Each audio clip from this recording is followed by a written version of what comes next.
시장의 이슈와 종목을 집중 분석해보는 금요 특집 시간입니다. 오늘도 최수창 파트너, 최영동 고수 그리고 이담교 게스트와 함께하겠습니다. 세 분 안녕하십니까? 안녕하세요. 안녕하세요. 네, 먼저 오늘은 시장의 가장 큰 이슈로 부각되고 있는 부분과 그에 관련된 종목 투자 전략을 세워보겠습니다. 먼저 이담교 게스트가 종목에 영향 주는 최근 이슈를 살펴보겠습니다. 첫 번째 이슈부터 보시겠습니다. 원달러 환율이 어제 장중 1290원을 돌파했습니다. 1300원 돌파가 머지 않았을 것이라는 우려가 커지고 있는데요. 인플레이션과 대내외 악재 등으로 안전자산인 미국 달러화에 자금이 몰리고 있습니다. 달러 인덱스와 주요국 지수의 흐름 그리고 환율 관련 의견에 대해 알아봤습니다. 먼저 달러 인덱스의 흐름부터 보시죠. 달러 인덱스는 주요 6개 통화에 대한 달러 가치를 보여주는 지수인데요. 유로와 엔, 파운드와 달러, 그리고 노르웨이의 크로네와 스위스의 프랑이 여기에 해당됩니다. 전 세계적으로 달러가 강세를 보이면서 달러 인덱스도 상승하고 있는데요. 그래프를 보시면 한 달 전에 100선 아래였던 달러 인덱스는 현재 104를 훌쩍 넘었습니다. 104.89까지 올랐는데요. 이 수치는 19년 5개월 만에 가장 높은 수준입니다. 다음은 주요국 지수의 흐름도 살펴보겠습니다. 5월 5일부터 전일까지의 수치인데요. S&P 500과 나스닥, 코스피와 니케이 지수입니다. 네 지수 모두 일주일간 하락했습니다. 우크라이나 전쟁과 긴축에 대한 우려 등 여러 대내외 악재가 반영된 건데요. 미국의 4월 소비자 물가지수가 예상치를 웃돈 점도 투심을 얼어붙게 했다는 분석입니다. 그래프를 보시면 S&P 500 지수는 5.2% 하락했는데요. 나스닥 종합지수는 7.6% 떨어지면서 가장 큰 낙폭을 기록했습니다. 코스피 지수는 3.5% 하락했고 니케이 지수는 4.6%의 하락률을 기록했습니다. 현재 국내 증시에 작용하고 있는 또 하나의 악재는 바로 원달러 환율의 급등이죠. 증권사들은 환율 흐름에 대해 어떤 의견을 제시했는지 보겠습니다. 먼저 NH투자증권은 1,200원대 환율에 익숙해져야 한다는 의견을 제시했습니다. 대내외 악재뿐 아니라 경상수급의 악화도 원달러 환율 급등의 원인이라고 밝혔는데요. 그러면서 2분기 말에는 일시적으로 원달러 환율이 1,200원대 초반까지 하락할 것이라고 전망했습니다. 하지만 장기적으로는 한국의 수출 모멘텀 둔화와 외인의 수급 감소가 원화 약세 요인으로 작용할 것이라고 설명했습니다. 키움증권의 의견도 보시죠. 보다 낙관적인 의견을 제시했습니다. 달러 강세 및 대외 불안 요인에 대해 당분간 상승 압력이 이어질 것이라고 전망하면서도 최근 원달러 환율의 상승폭이 가팔랐던 만큼 추가 상승폭은 제한적일 것이라고 전망했습니다. 지금까지 주요 지수 흐름과 증권사 의견 알아봤습니다. 네, 최수창 파트너님, 이 달러화 가치가 급등을 하고 있어요. 미국의 고강도 긴축과 중국의 경제 하강 우려, 다양한 대외 악재가 겹치면서 그 가치가 급등하고 있는데 어떻게 보십니까? 원화 가치 추가 하락 가능성 어떻게 더 있다고 보세요?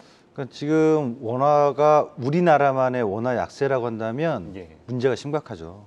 근데 그런 상황이 아니라는 거죠. 현재 달러가 강세했던 이유는 다들 아시다시피 FOMC 긴축발이었습니다. 그리고 사실상 세계 유럽이나 일본이나 중국이나 다른 국가들은 기준금리를 지금 강력하게 올리는 시기는 아니거든요. 그러니까 정책에 약간 시차가 있으면서 우선 달러가 강세를 갈 수밖에 없는 지금 상황이 놓여져 있는데 공교롭게도 2월 24일 날 러시아가 우크라이나 침공하면서 그게 맞물리면서 달러 강세가 더 가팔라졌고 또 공교롭게도 한국, 일본, 중국 보시면 중국 같은 경우도 위안화가 굉장히 약세인데 현 시점에서 경기 부양을 내놨거든요. 그러니까 각국마다 상황에 따른 정책적인 어떤 시차에 따라서 환율이 변동이 있고 유독 달러만 강세인 시점이기 때문에 국내 원화가 약세인 것은 체력적으로 경제의 어떤 문제의 본질적으로 시스템의 위기거나 과거의 외환위기거나 또 다른 어떤 위기로 인식하지 안 하셔도 좋다. 지금 시점은 각국 정책의 미묘한 변화의 과도기 국면에서 나오는 현상이고 그다음에 러시아 사태로 이어졌었던 분위기에 있어서 그 흐름은 반영이 됐다. 다만 이제 위로 어느 정도까지 더 갈까 걱정하시는 분도 있는데 보실 때 어제 엔화가 좀 떨어졌어요. 엔화가 강세 떨어지면서 미묘한 변화가 나타나고 있다는 점이 있어서 그리고 유럽에서도 금리 정책에 대한 변화가 좀 있다는 점이 있어서 조만간 머지않아 환율은 좀 안정적으로 내려오지 않겠느냐. 그래서 지금 기술적으로 잠깐 차트를 잡아주시면 이 흐름을 좀 보셨으면 좋겠는데 이게 지금 원화 흐름인데요. 원화 흐름이 공격이 2월 24일부터 단기 급등하고 이건 러시아발로 움직임이라고 본다면 여기까지 공교롭게도 미국의 금리 인상이 나왔던 시점이잖아요. 예. 그렇다면 다른 국가, 특히 유럽에서도 금리 인상이 나온 시점이 보이면 좀 안정화될 수 있다. 특히나 엔화를 보시면 엔화 걱정을 많이 하셨는데 어제 엔화가 많이 빠졌어요. 그런 점에 있어서 1,300원을 더 뛰어넘기보다는 지금 시점에서 1,300원 언저리 부분에서 뭐 정부의 개입이 좀 나온다거나 그런 부분이라면 1,300원 넘는다 하더라도 1,200원대 다시 중반 이하로 내려올 수 있는 시기는 곧 나타나지 않겠느냐 그렇게 보시면 좋을 것 같습니다. 네, 다음은 최영돈 교수께 여쭤보겠습니다. 사실 우리나라 시장에서 외국인들의 수급 동향은 매우 중요하지 않습니까? 특히 최근 석 달째 계속 주식을 팔고 있고요. 지난달에는 5조 원 넘게 팔았어요. 그런데 오늘 외국인들이 선물을 15,000개를 사고 있습니다. 저도 선물을 한 20년 가까이 봤는데 외국인들이 이렇게 15,000개 넘게 사거나 파는 날이 매우 드물지 않습니까? 외국인 수급 어떻게 보십니까?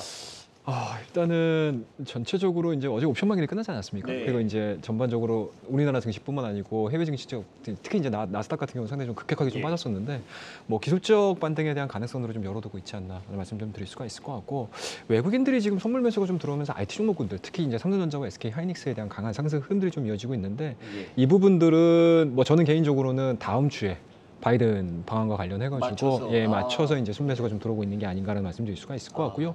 그와 더불어서 인플레에 대한 뭐 피크아웃이 조금 일단은 확인이 됐습니다. 글쎄요. 다만 이제 연속성에서 이제 과연 이제 확인하셔야 될 부분들일 것 같고요. 그와 더불어서 앞서 말씀하셨던 것처럼 7월달 ECB 금리 인상에 대한 부분들 그리고 이제 국내도 마찬가지로 이제 금통위를 하면서 금리 인상을 안 할래 안 할 수 없는 상황이기 때문에 실질적으로 이제 워낙 환율 부분들도 잡힐 가능성이 상당히 높다라고 보시면 좋을 것 같고요. 다만 이제 여기서 이제 우리가 숙제를 풀어야 되는 부분들이 좀 있는데 외국인들의 수급이 과연 언제 들어갈 것인가. 그러니까요. 이 부분에 좀 고민을 좀 하셔야 될 것 같아요. 저는 개인적으로는 단기간에 풀릴 것 같지는 않습니다. 조금은 좀 긴 텀을 가지고 우리가 좀 체크를 좀 하셔야 될 부분들일 것 같은데 일단은 기본적으로 앞서 언급드렸던 인플레에 대한 지표 부분들이 지속적으로 하방에 대한 시그널들을 좀 줘야 된다라는 게 첫 번째 관건이다라고 보시면 좋을 것 같고요.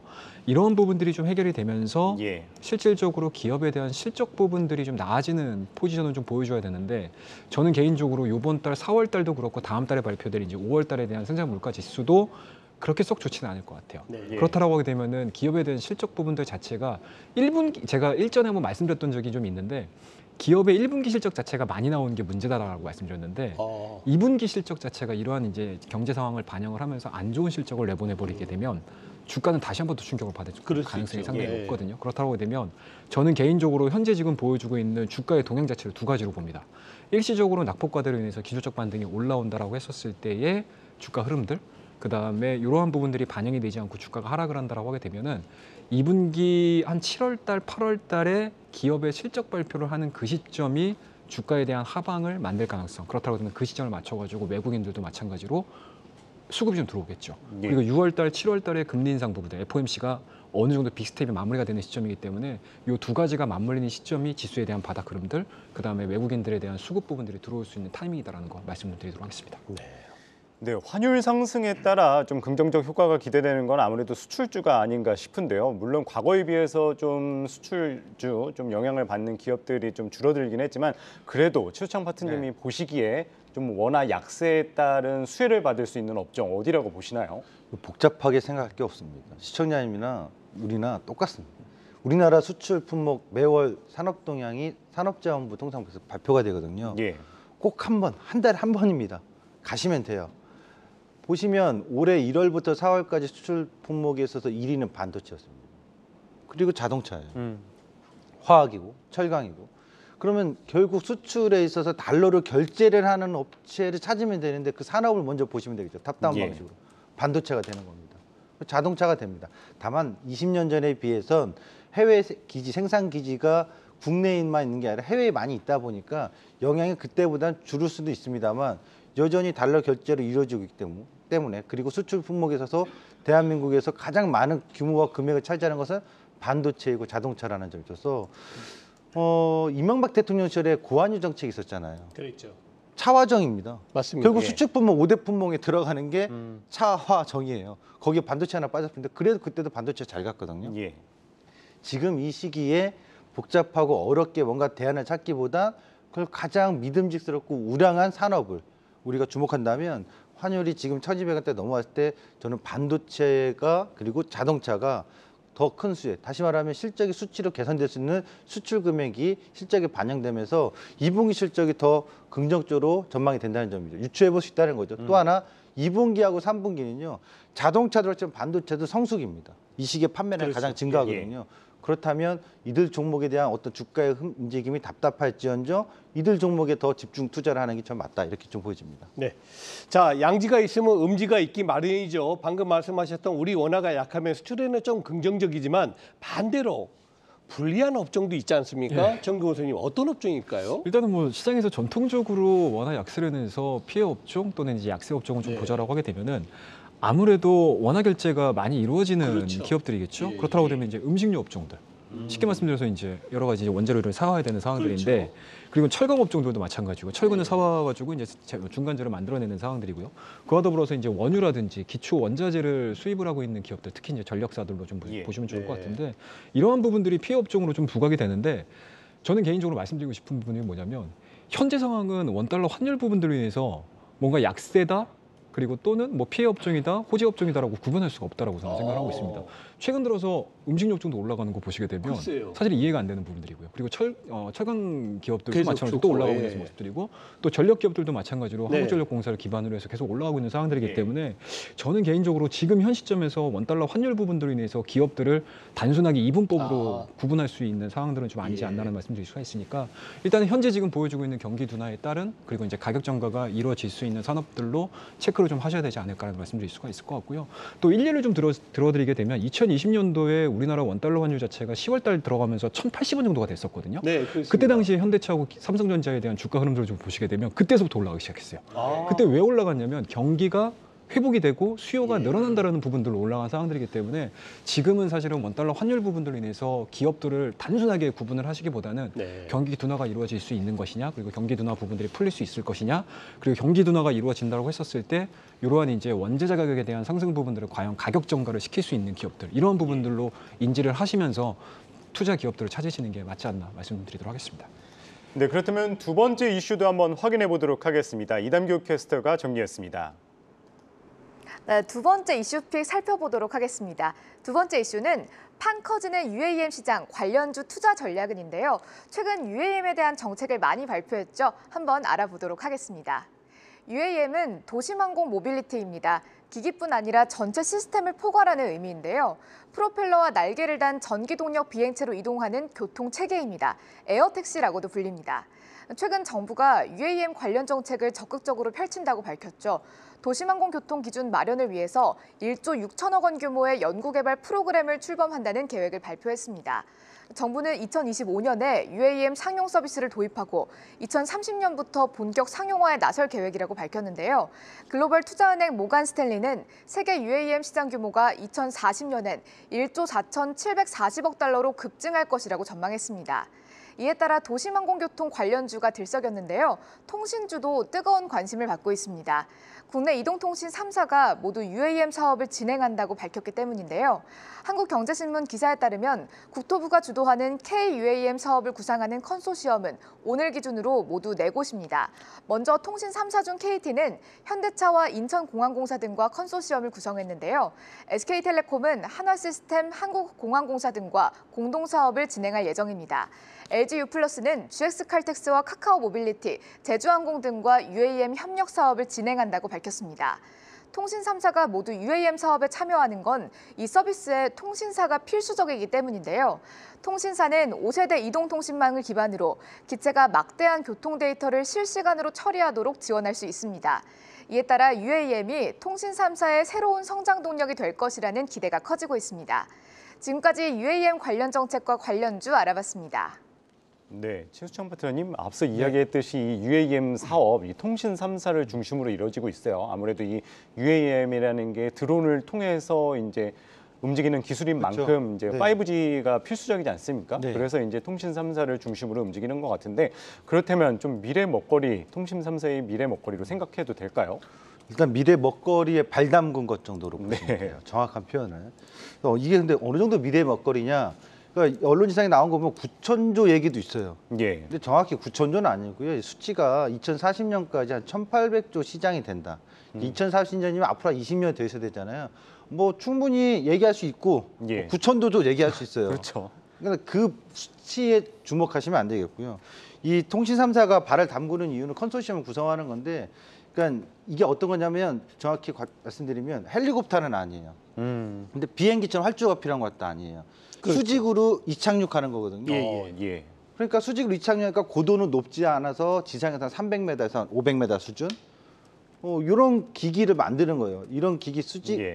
보통 배터리 전기라든가 수소연료 전지도 들어가고 이런 기체들이 이제 만들어지고 이것이 도심에서 운송 서비스를 하는 건데, 그러려고 하면 통신 3사들이 이 어떤 거 서비스하냐면 충돌이 생길 수 있잖아요. 하늘의 그렇죠. 길. 예.